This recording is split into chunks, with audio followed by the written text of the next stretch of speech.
नमस्कार विद्यार्थियों, जय जय कृष्ण चैनल में आप सबका स्वागत है। आज हम ताई कहानी की कथा वस्तु पर चर्चा करेंगे। ताई कहानी की कथा वस्तु क्या है, इसके लेखक कौन है? तो लेखक हम आपको बता दें, विश्वंभरनाथ शर्मा कौशिक जी हैं। आपकी स्क्रीन पर दिखाई दे रहा है, ये देखिए, विश्वंभरनाथ शर्मा कौशिक जी। विश्वंभरनाथ शर्मा कौशिक जी के कृतित्व और उनकी रचनाओं के बारे में हमने कथाकार परिचय माला में विस्तृत से अध्ययन कर लिया है। फिर भी हम छोटी सी बात बता दें कि इनका जन्म 1891 में अम्बाला छावनी में हुआ। इन्होंने 300 कहानियाँ लिखी लगभग, और इनकी कहानी संग्रह के नाम है रक्षाबंधन, गल्प मंदिर, प्रेम प्रतिज्ञा, चित्रशाला जो कि 2 भागों में प्रकाशित हुआ, मणिमाला, कल्लोल आदि इनके कहानी संग्रह हैं। माँ और भिखारिणी 2 जो इनके उपन्यास बहुत प्रसिद्ध हुए हैं। इन्होंने सामाजिक और पारिवारिक समस्याओं का चित्रण अपनी कहानियों में किया है। अगर यूँ देखा जाए तो यह प्रेमचंद जी के समान कथाकार हैं। प्रेमचंद जी की विशेषताएं और प्रवृत्तियां जो है वही इनकी प्रवृत्तियां हैं। हम कथा वस्तु पर आते हैं, जिसके लिए मूल पाठ है। कथा वस्तु ताई कहानी की कथा वस्तु इस प्रकार है, और यह एक मनोवैज्ञानिक कहानी है। 2 भाई होते हैं, रामजी दास और कृष्णदास। दोनों व्यापारी हैं, आड़त का, कपड़े की आड़त और लेन देन का काम करते हैं।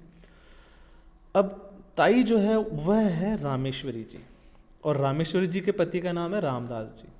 और रामदास जी की विशेषता है कि वे निसंतान हैं, व्यापारी हैं, जिसके बारे में हमने चर्चा कर ली है। संयुक्त परिवार में रहते हैं दोनों। रामदास जी के जो भाई हैं कृष्णदास जी, वह इनके छोटे भाई हैं, वह भी उनके साथ व्यापार में हैं। तो रामदास जी और कृष्णदास जी का परिवार साथ साथ रहता है, और रामदास जी निसंतान हैं, अर्थात रामेश्वरी के कोई संतान नहीं है, ताई के कोई संतान नहीं है। अब रामदास जी तो कृष्णदास जी के जो परिवार है उसे अपना परिवार मानते हैं, और उनके लड़के, उनके 2 पुत्र, 2 संतानें हैं, माफ़ कीजिएगा, एक लड़का मनोहर और एक लड़की है। तो जो कृष्णदास जी की संतानें हैं उन्हें रामदास जी ही अपनी संतानें मानते हैं, उन्हें अपने पुत्र के जैसा मानते हैं।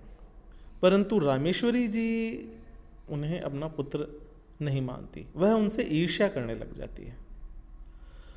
ताऊ जी से वह रेलगाड़ी लाने को कहता है, और जो उनकी लड़की है चुन्नी, और ताऊ जी को तो वह प्रेम करता है, परंतु बच्चा जानता है कि ताई उससे प्रेम नहीं करती।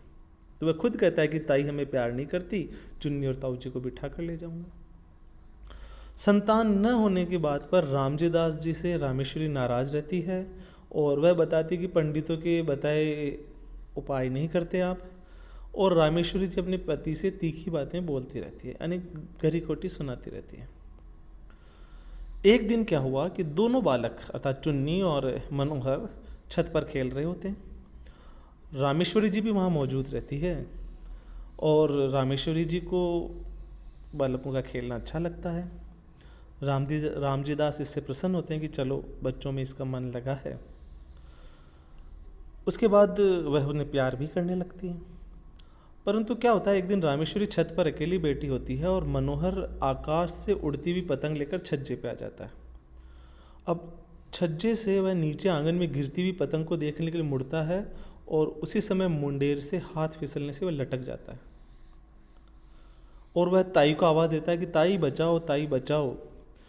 और रामेश्वरी जी दुविधा में ग्रस्त होती है, ईर्ष्या के कारण उससे थोड़ा विलंब हो जाता है, और मनोहर गिर पड़ता है। और मनोहर के गिरने से रामेश्वरी बेहोश हो जाती है, और 1 सप्ताह तक बिस्तर पर पड़ी रहती है। मनोहर की टांग टूट जाती है, और उस पर प्लास्टर लगाया जाता है, और वह ठीक हो जाता है। जब रामेश्वरी जी को होश आता है तो उसे अपने पर पश्चाताप होता है। रामेश्वरी मनोहर को बुलाकर अब बड़े प्यार से हृदय से गले लगाती है, और अत्यधिक प्रिय मानने लगती है, अर्थात उसे अपना पुत्र वत समझने लगती है। इस प्रकार ताई के मन में अपने देवर के पुत्र के प्रति प्रेम भाव किस तरह से उत्पन्न हुआ, मूल रूप से इसी कथानक में दिखाया गया है। इसकी कथा वस्तु की समीक्षा हम अगले अध्याय में करेंगे, अगले प्रकरण में करेंगे, और इस पर ताई पर आधारित अन्य प्रश्न जो कि महाविद्यालय और विश्वविद्यालय की परीक्षाओं में पूछे जाते हैं पर चर्चा करेंगे। धन्यवाद। हाँ, अगर विश्वम्भर नाथ कौशिक जी के रचनावली और उनके कृतित्व पर जानना हो तो आप मेरा वीडियो पूर्व में वीडियो आया है कथाकार परिचय माला में विश्वम्भर नाथ शर्मा कौशिक जी को देखना ना भूलें। धन्यवाद।